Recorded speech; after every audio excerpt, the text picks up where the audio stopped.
What up, gang? These are prison stories by prison writers. This is a story by Jerry Metcalf. Another mentally deranged kid marches into a school and mows down 19 other kids and 2 teachers with an assault rifle. How the hell do we keep allowing this to happen?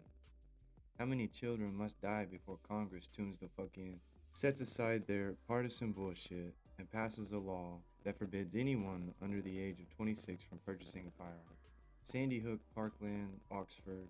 I'm sick of waking up and watching these faces of murdered school children scroll across my TV screen. I weep for the lives they'll never live, for their parents who will never hug them or kiss them, or laugh with them as they grow older, graduate school, and eventually have children of their own. I weep for a society which revels in gun violence and refuses to enact change simply because the NRA poisons their thoughts with half-truths and crackpot propaganda. Back in 1995, when I was 20 years old, I shot and killed a man with a gun I'd legally purchased. And let me tell you, under zero circumstances was I mature enough to own a firearm. I take full responsibility for my actions, and I'm paying the price for those actions as I sit here in my prison cell all these years later, writing this op-ed. But I'd also like to stress how I'm no longer that irresponsible 20-year-old kid.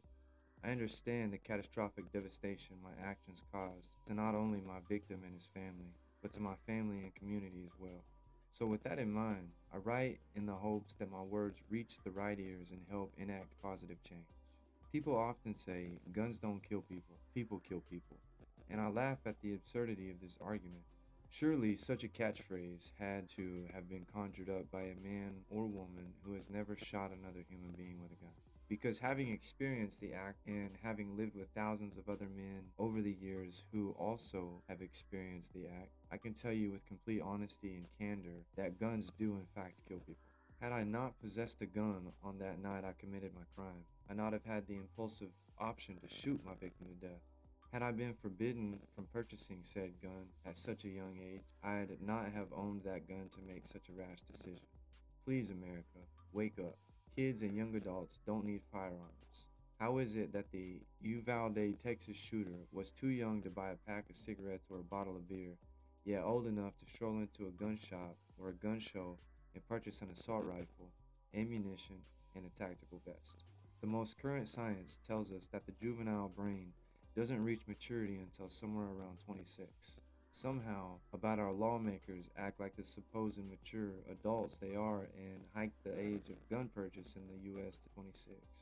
America, please call your House reps and senators and president to demand that the legal age for purchasing a firearm be raised to 26. And if they ask you why you feel this way, feel free to tell them a contrite 47-year-old incarcerated man who murdered someone with a gun when he was 20 years old convinced you it's the right thing to do. My name is Jerry Metcalf, and I wish to make the world a better place. If you do too, please join me on social media.